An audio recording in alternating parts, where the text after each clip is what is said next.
Komuniteti kosovar me banim në lagjen Fushmbret në Elbasan po e pret me padurim festën e pavarësisë së Kosovës.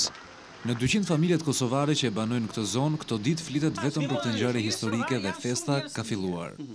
Në balkone janë vendosur flamuj e në duar mbajnë simbole kombëtare, ndërsa në tryeza ngrihet shëndet dhe dolli për pavarësinë. Banorët e kësaj lagje janë vendosur në këtë vend gjatë viteve 1928-1930. Por nuk e kanë harruar për asnjë çast Kosovën, pa e ndalur ëndrrën për pavarësinë që tashmë e shohin të kthehet në realitet. 59 vjeçari Mehmet Gashi, origjinë nga Ferizaj, nuk e fsheh kulturinë. Entuziazmi do jetë madh, do jetë i paparë. Besojmë sepse e tillë për nga përmasat është edhe vetë ngjarje, kjo aspirat ka që madhe shekullore gjithë shqiptarë. Festa ka nisur edhe në familjen Krasniqi. Fatmiri ngre një dolli për pavarësinë, po kështu edhe vëllezërit e tij, Zeqiri dhe Rustemi. Pak metra më larg ndodhet shtëpia e Abdyl Krasniqit, 85 vjeçar. Ai ka qenë 4 vjeç kur ka ardhur në Elbasan.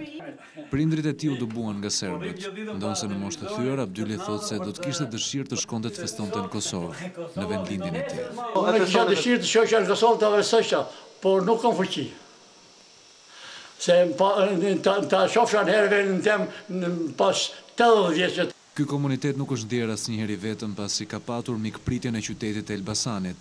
Tashmë i gjithë qyteti do të festojë me ta përmbushjen e dëshirës së përbashkët për pavarësinë e Kosovës. Një festë e madhe për këtë ditë do të organizohet nga pushteti vendor, ku nuk do të mungojnë aktivitete të ndryshme dhe fishek zjarret.